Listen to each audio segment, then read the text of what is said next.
Hello!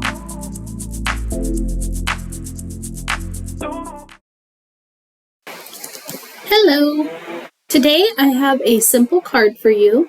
We will be recreating this card in brighter colors. I started the card off with the softer colors, and all of the names are going to be a little blurred. My autofocus wasn't on, but everything will be in the description box and also listed on my blog post once this video has been posted. So the colors we're going to be using today are the brighter colors, and then we will be adding a piece of the black cardstock behind that first layer because I thought it would really help the card pop a little better. So let's go ahead and get started. We'll go through and I'll show you a few more of the products. This is a Bristol Smooth paper that we're going to be doing our blending on. I do really like the way that the blending shows on the Bristol Smooth paper. Here are the clear stamps we're going to be using. This is Spellbinders and 2 Altenew sets.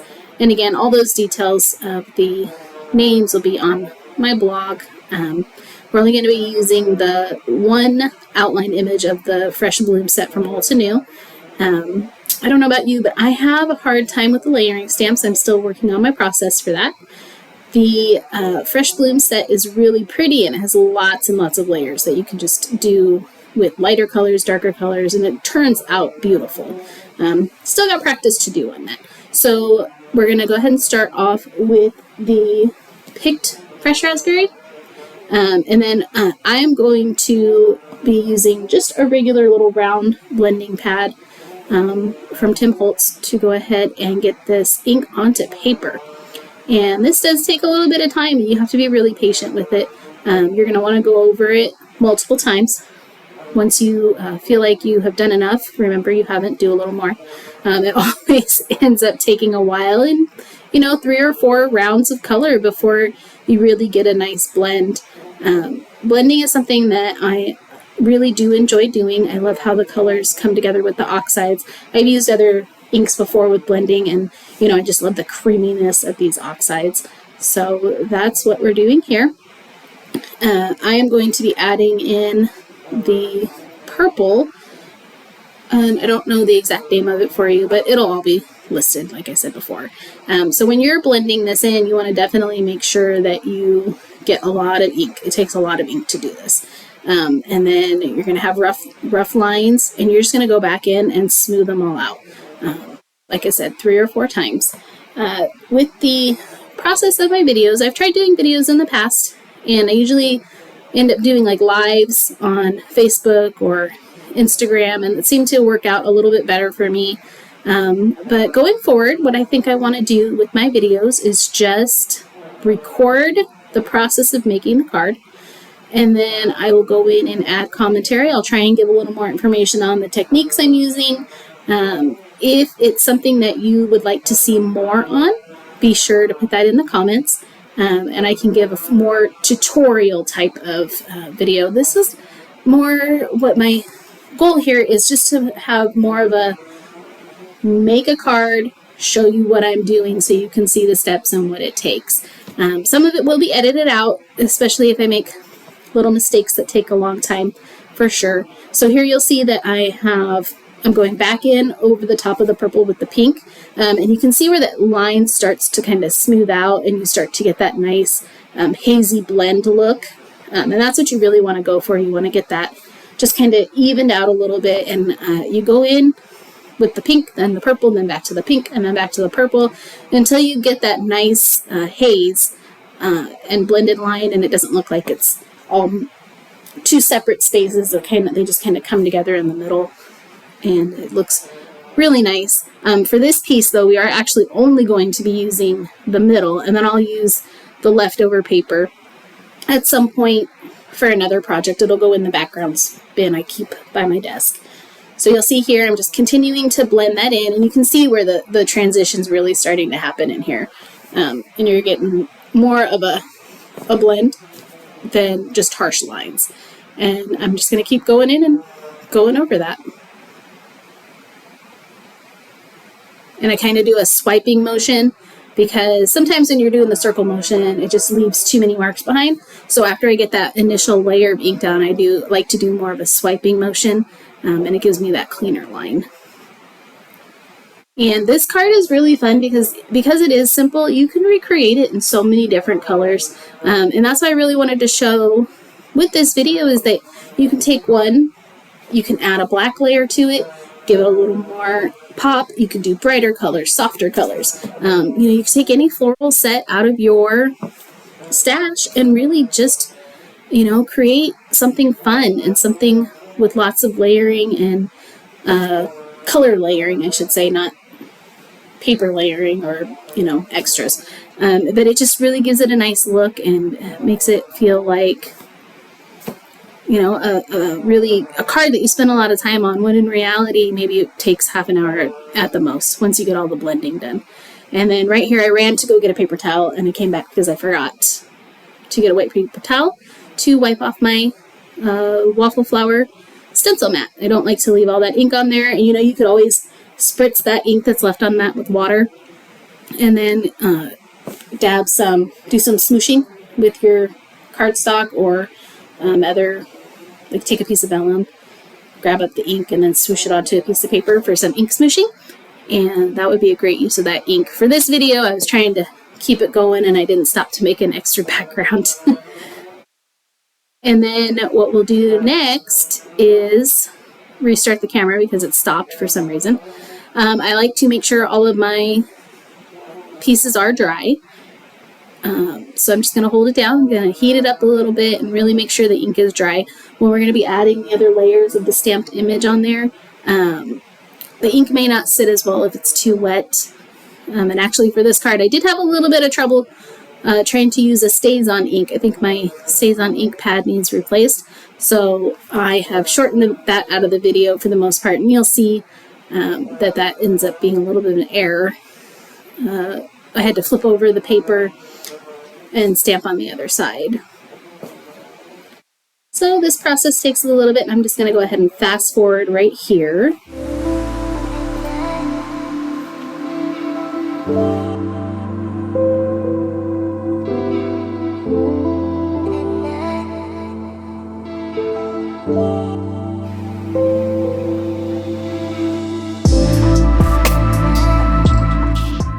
Okay, and now we're going to go ahead and get the stamp out, just the outline stamp, and then I'm going to start pulling things together here, and I'm going to realize that I needed to add a little bit more texture to the purple and pink image.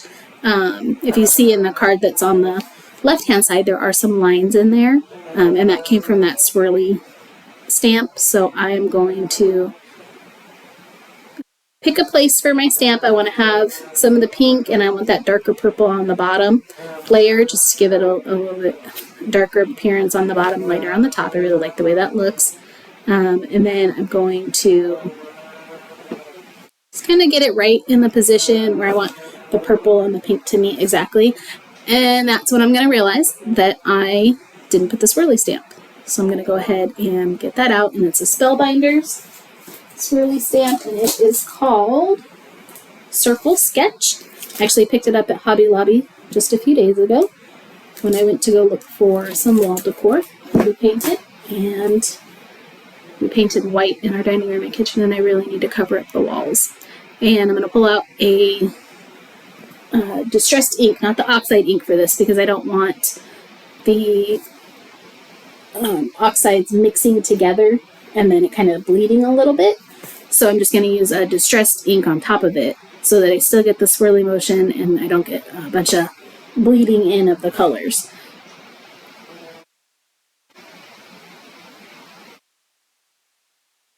Just kind of picking places, because I'm not going to use the whole paper today, so I'm just picking a couple places to add the swirlies so that when I go back to trying to position the flower stamp, I can determine where to put it based on the swirlies. And of course, before I add any additional layers of ink, I want to dry it. That's the hardest part for me, is making sure everything's dry as I am completing my projects, because I really like to rush through projects, and when you're using oxide inks and mixing inks, you really want to make sure everything's dry. So here's where you see on the left side where I was trying to stamp with the StazOn ink. I was having some problems and the paper moved. So I just flipped it over and layered the stamp on the other side. This is the StazOn ink again, needs replaced, so it's dry, and you're gonna see it did okay, but it didn't do great. So now we're gonna use the VersaFine Clair ink, and it is the Nocturne. That one really shows up well. It did react a little bit with the pigments in the oxide because the VersaFine Clair is a pigment ink. So the stems don't have as much color as I would like, but I'm not going to let that stop me from using it. I still think it's pretty. And I'm just going to make sure it's dry. That's important. Dry, dry, dry.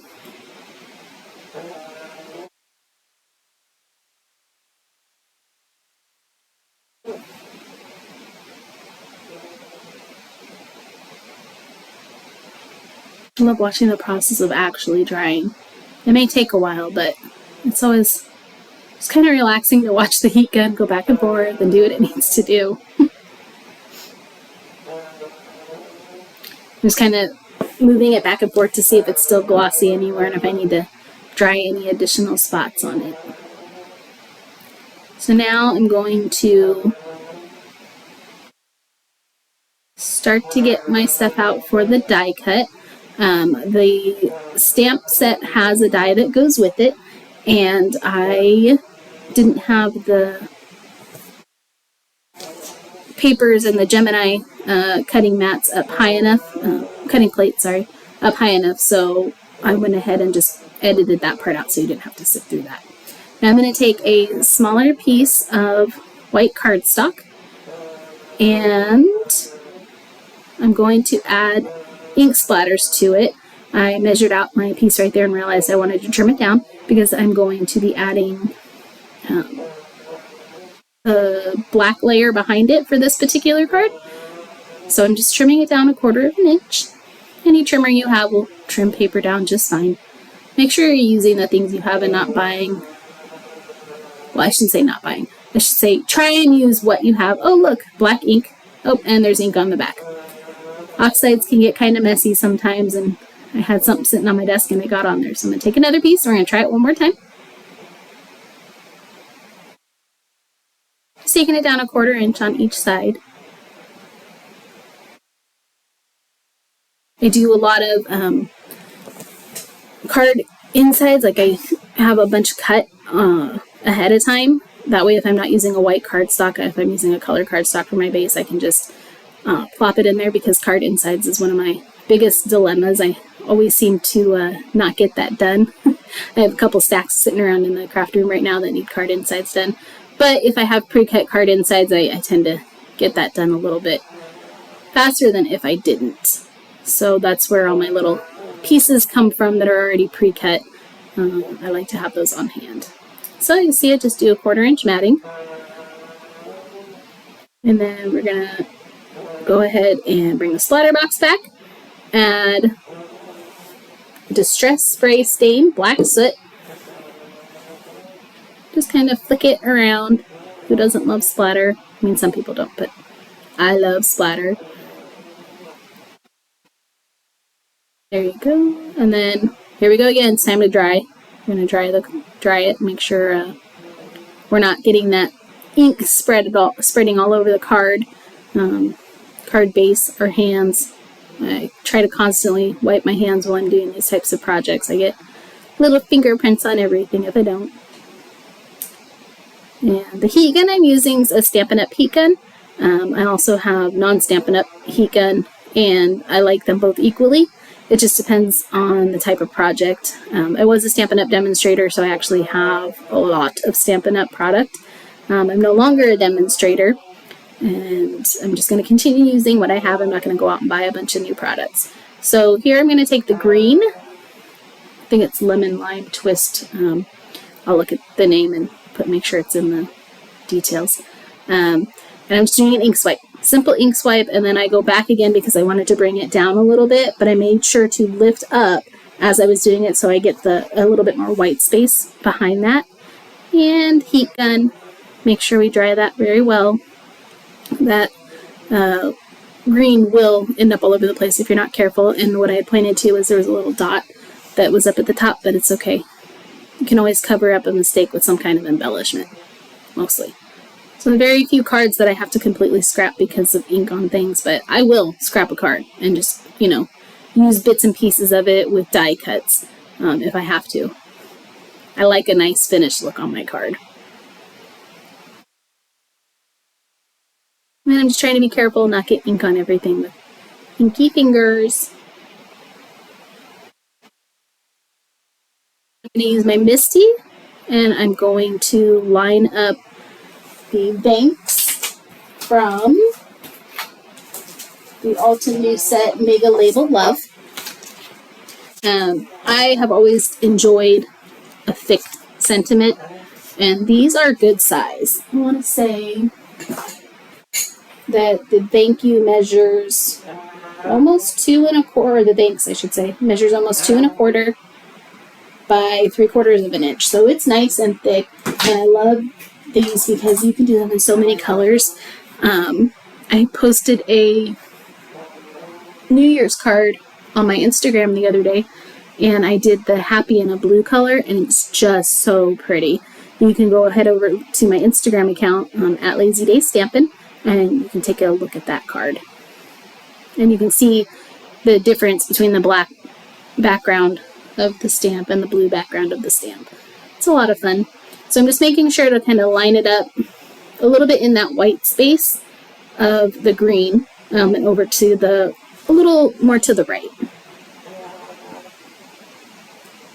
And I'm going to use my pressing tool. My husband actually 3D printed that for me. I'm just going to go ahead and make sure that that ink was nice and thick and there weren't a lot of white spaces in it. Clean up my stamp. And then this is the fun part. This is where I'm going to dry again. Lots of drying. Don't want the ink to get on everything.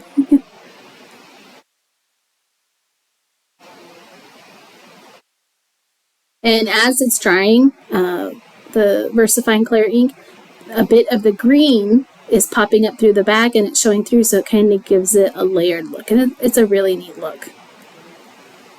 And up close, you can see how it changes. You can kind of see it on the card that's in the left, where some of it's a little lighter, and then towards the K and the S, it gets darker. And then this is where I'm going to add that black layer. And with these bright colors, you have that black layer, it just makes the center focal point pop a lot more than without the black layer.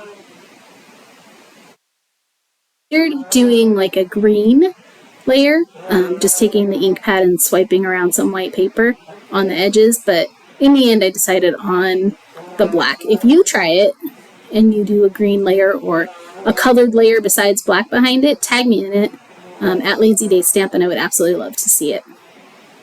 I always like to see what you guys create and share them in my stories.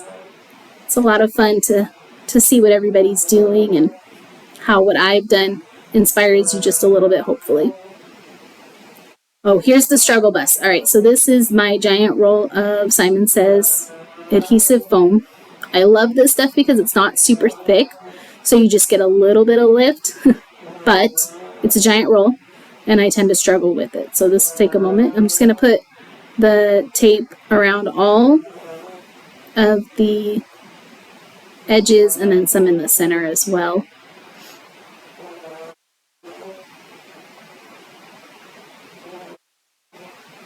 And again, if you have any questions about the process, just leave me a comment, and I'll be happy to respond.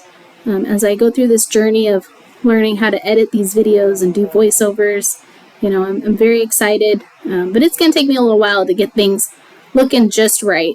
I tried to do this last year, and unfortunately I did not get as far in the process as I wanted to, but I feel confident that I'm starting to really get things in place and figure out how to do this. It's going to be more of me just kind of sharing what I want to do, and I think the way I want to kind of format it is I'm going to make a card, and then I'm going to recreate it using different colors. That way I don't end up with lots of multiples of the exact same card, because as you can see already, having it in these two different sets of colors, it's absolutely beautiful, and you can use them for so many different occasions. But it gives it such a different look. It's almost like a step-up card, where you add that extra layer or you change the colors, and it makes it feel like a different card, even though it's pretty much the same layout. I just think it's extraordinary what you can do by just adding a little something else, or even taking something away, how much a card can change. So I think this is how I'm going to do these videos for now. If you have any comments or suggestions, like I said before, leave it in the comments below, and I will go through them. And I love hearing what you have to say, good or bad. It's all a learning experience, and hopefully we're all here to help each other out.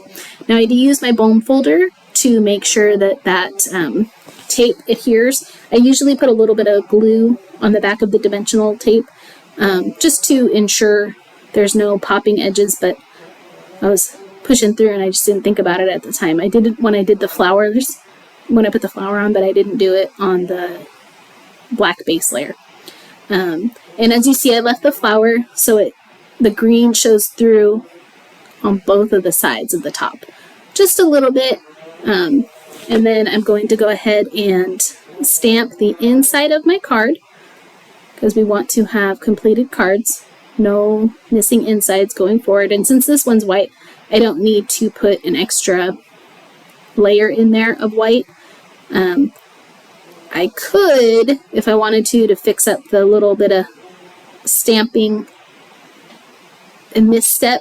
I didn't quite get it perfect, and I went ahead and tried to add a little bit more, and then unfortunately gave it a double line. But I know this card's going to go out to someone that loves me very much, so I'm not going to worry about perfect stamping on the inside, because they'll love it just the way it is. And then I'm going to dry it once again, because I don't want to get ink all over everything. And then when you're using photopolymer stamps, you always want to try and have something underneath it with a little cushion, a stamping pad. In this case, I was using the Waffle Flower stencil mat. It has a little give in it, so it pushes back a little bit. So as you can see, this card is finished. Almost finished. Nope, we're going to I forgot. It's time for sequins. I was getting excited. So it looks pretty just like this, but I do have that green spot that I want to add a sequence to. So then that gives you, like I said, another step up, so to speak. Just adding a little bit of embellishment just gives the card a little bit more flair. But you could leave the embellishment off and it still looked really pretty. I am using a Stampin' Up! Take Your Pick tool for this process. There are lots of different styles of pens with little gooey ends so that you can pick up the sequins and add them to your cards. I have this one. Since I was a Stampin' Up! Demonstrator, I kind of tried to use all the Stampin' Up! Products. But now that I'm not, I try and use whatever I have. I've ended up with so many supplies in my craft room that I will be trying to create mostly what's in my craft room. Occasionally I'll need to add a couple stamp sets. But it's more of a create with what you have situation over here at this point. Well, I love getting new product. It brings me so much joy. I have enough for right now. I'm sure others can relate to that.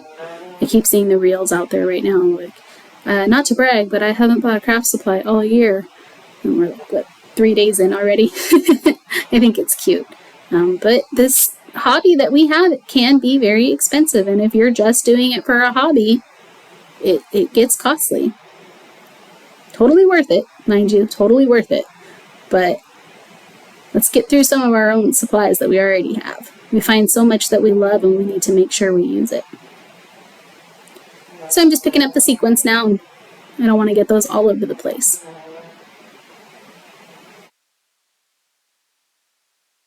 Making sure that glue ends up in the trash so it doesn't end up all over my card.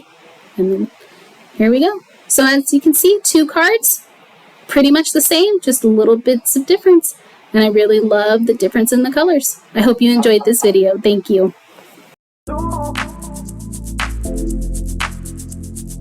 No.